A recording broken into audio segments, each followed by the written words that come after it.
Welcome to the DTC Insider podcast, where online business owners come to find actionable tips and tactics to grow their businesses. Now, here's your host, Brian Roisentul.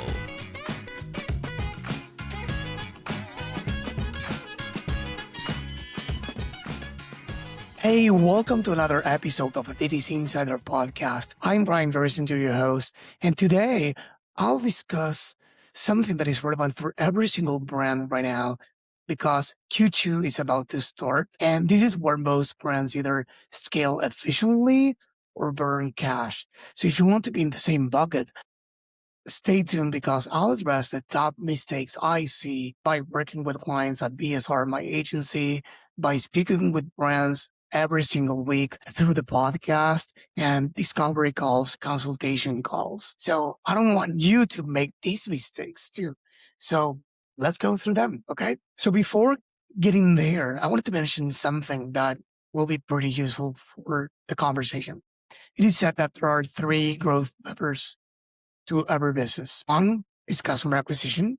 Second is to boost average order value. And the third one is to maximize lifetime value. Okay. These three: customer acquisition, AOV, LTV, right? The importance and the relevancy of each of these will depend on your growth stage.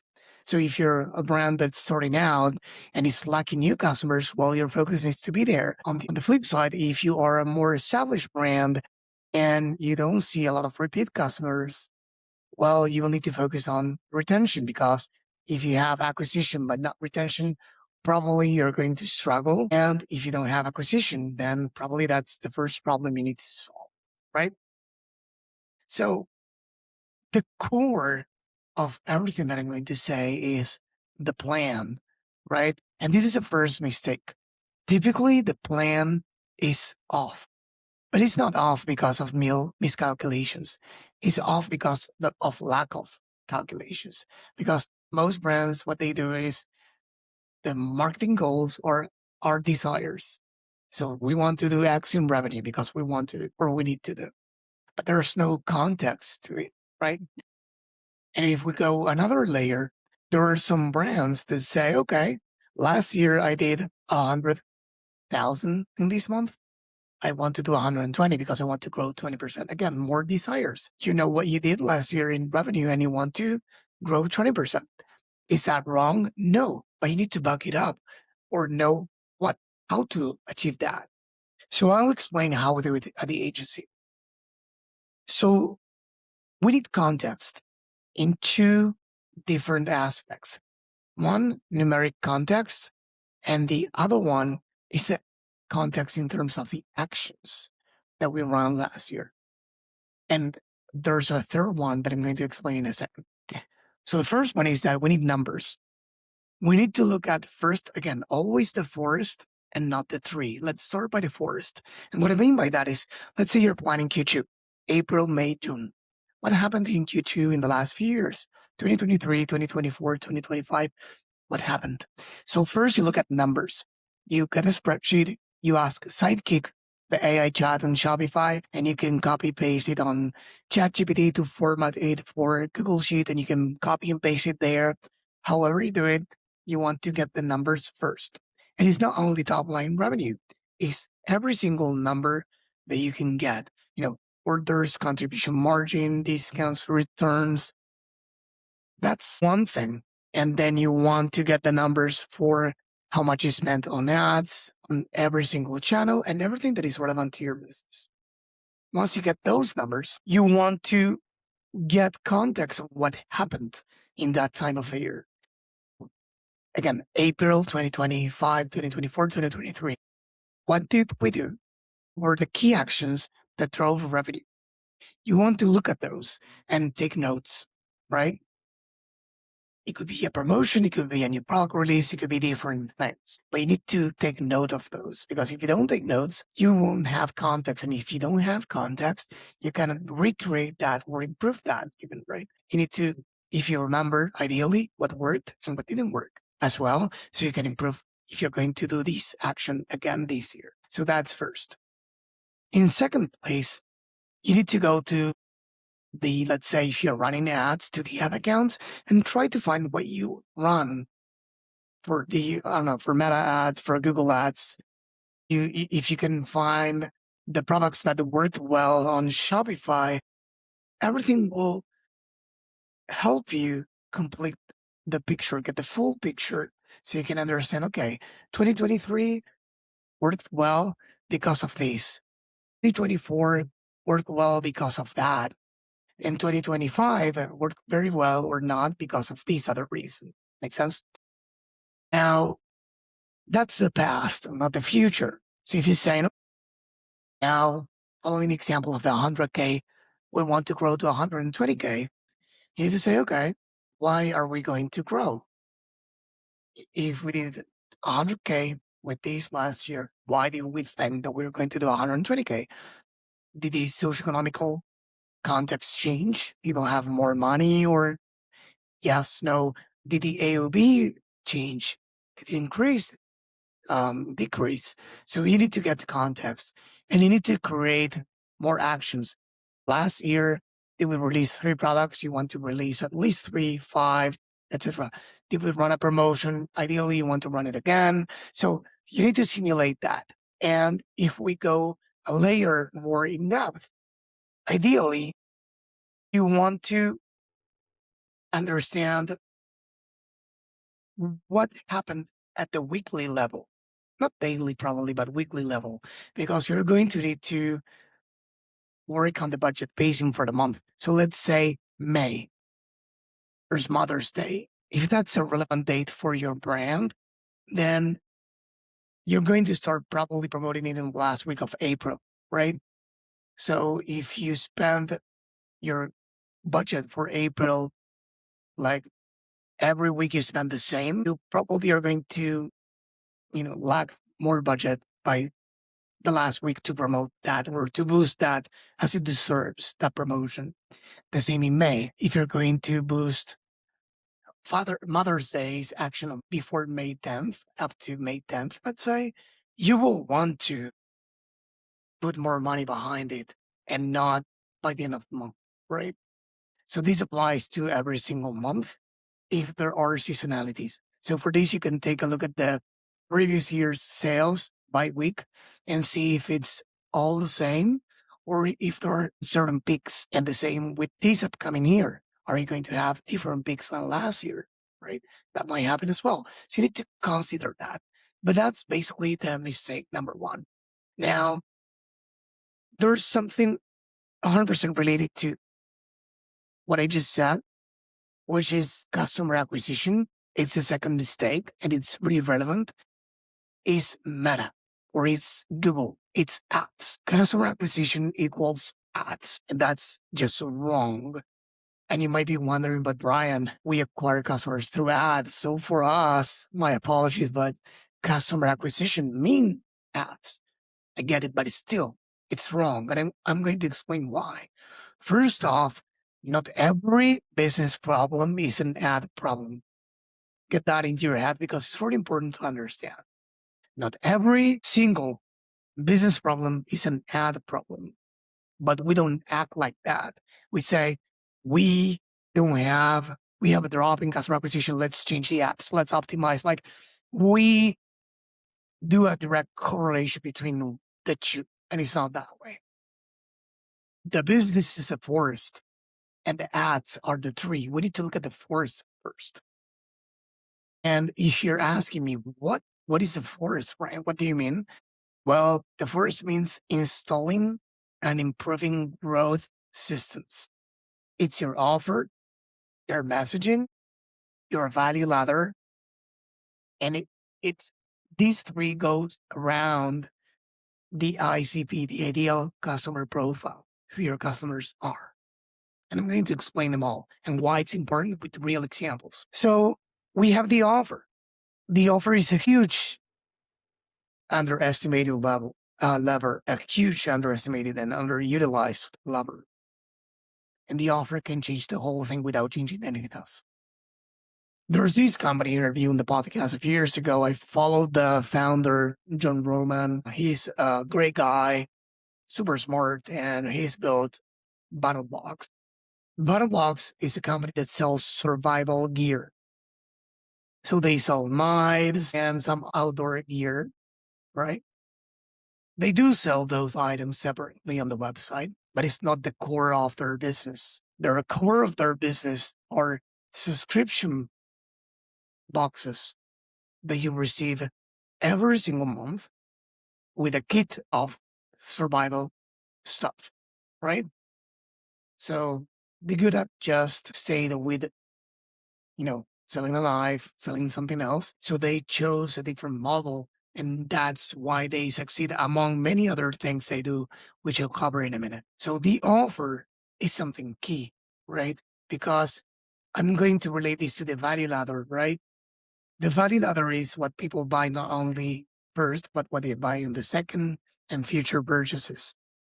So depending on your business model and vertical, you might need to structure your value ladder in a way to make the entry barrier lower, right? So if you know that you will have a high returning customer rate because of your industry or business model, I suggest to lower the entry barrier as much as possible, right? Because you might not be profitable in the first order, even though I always recommend that you try doing that. But I understand that there are some business models that are just a longer play.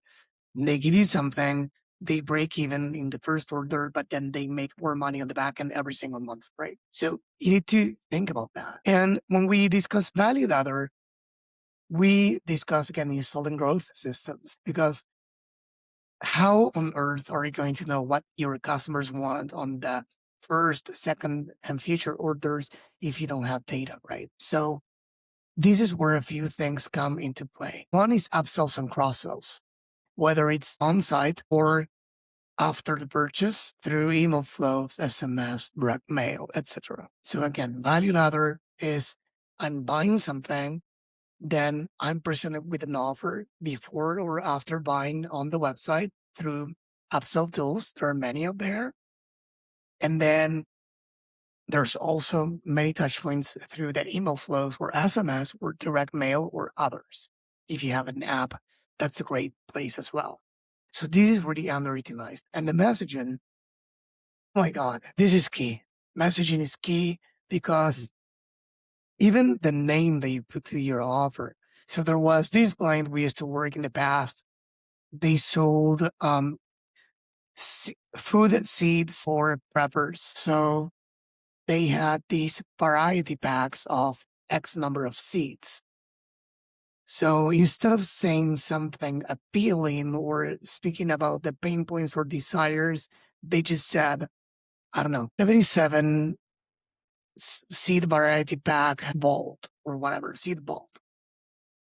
That's speaking about the product. But we found through something that I'm going to mention in a minute that their customers were patriots. They wanted, they had this survival instinct. So we reframe it around the American survival seed vault. They didn't care whether they were 77 or 44 seeds or varieties. They care about building rapport with them. It's like, this is the vault for the American survivor, right? So these are just only a few examples from many others. One other is, you can frame a discount in different ways or an offer in different ways. So you can say if you buy 3 units of this product, you get 33%, or you can say buy 2 and get 1 free. It's the same percentage, but which one motivates you the most? Well, let's test it, right? But that's playing with the offer. So the ICP is something related to my next mistake, which is zero party data. Zero party data is collecting data that customers willingly give you, and it's something you can read. Reviews are an example, right? You can read what they say. Post purchase surveys or any other survey are another example, right? CX tickets, CX calls, if you record them, are another example. So if you have a community as well, social media comments, everything that people tell you That's gold. Even for these days, guys, with ChatGPT and all these AI tools to process these information and get aggregated data. So, for example, this journal brand, there's a brand that sells journals. We did an audit for them and we found something that they didn't know about. They had no idea. And it's that 72% of their customers were not buying for themselves, and 50% of those people were buying that for a close family member. So again, 72% of their customers were gift givers, and half of those gift givers were giving that to close family members. If you are wondering why does it matter, I can tell you right now. Their messaging, their offers, their website, their ads, nothing included gifting. Yeah, that's right. That was my face too. So imagine when they tell you with a lot of, like, I think it was 1-2 years of data that we put into these AI tools to process that and get insights. Imagine our surprise and what it can generate if you improve that, right? And it's not only that, it's, you know, talking about, another mistake related to this, it's which acquisition channel in terms of ads should you use as a brand? Because this is another mistake that is related to this, and because it's all related, right? And they always get the same. We're spending, some people tell me, okay, 3 on Google, 7 on Meta. Why?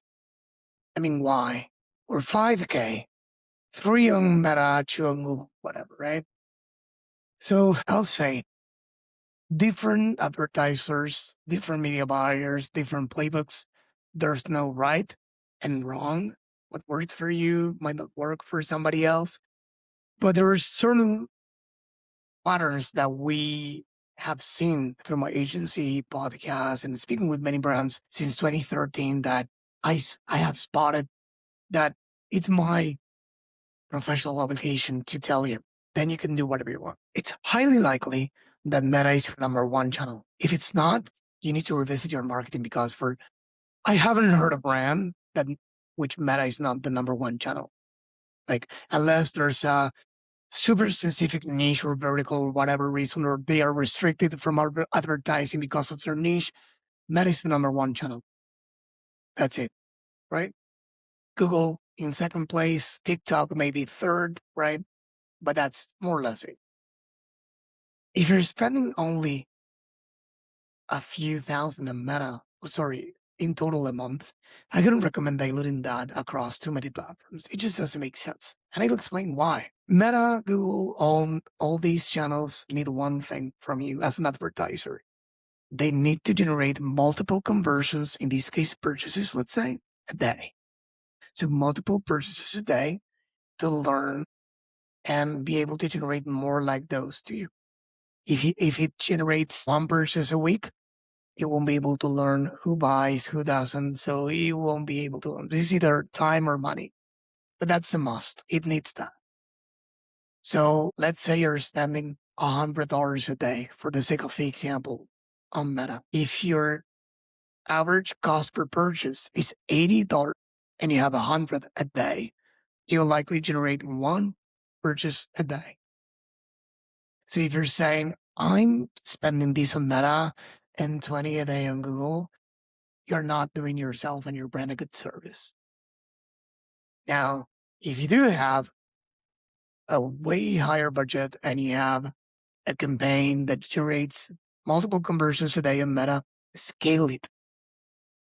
This is not a video to tell you how to scale. There are others for that, but scale it. When is it the right time to go to Google? There's no fixed time, but you can start, yes, with a small brand campaign to capture some, demand, but it doesn't make sense to go to a second platform if you didn't reach the limit on the first one. Yes, something small to capture some demand because the user journey is complex and it's not linear. So some people might see a Meta ad and then they might try to find you on Google or now in ChatGPT. You gotta be there with a small effort, but having like 5K and 5K, I don't know what that's what we would recommend. I couldn't do that. And related to this, there's another mistake within Meta that is how to structure campaigns. So I won't go in depth here because it's not a technical episode, but I'll say the basics so you understand what you might be doing wrong. And if you have any questions, you can always, message me. I'll leave my email in the comments. But basically, it's the following. There's this concept of the full funnel that is top of the funnel, middle of the funnel, and bottom of the funnel, right?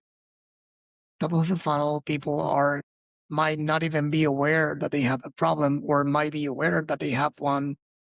Middle of the funnel, they are aware of the problem, but they are discovering solutions and comparing them. Bottom of the funnel, they are about to close the deal with some of the options they are considering. What's the mistake I typically see brands make? They create a top of the funnel campaign, a middle of the funnel campaign, and a bottom of the funnel campaign. That doesn't work anymore in Meta. I think it never worked, but it doesn't work anymore. Top of the funnel, sometimes I even see creating traffic campaigns, awareness campaigns, BDV campaigns. The same with middle of the funnel, and then bottom of the funnel is just purchases. That doesn't work.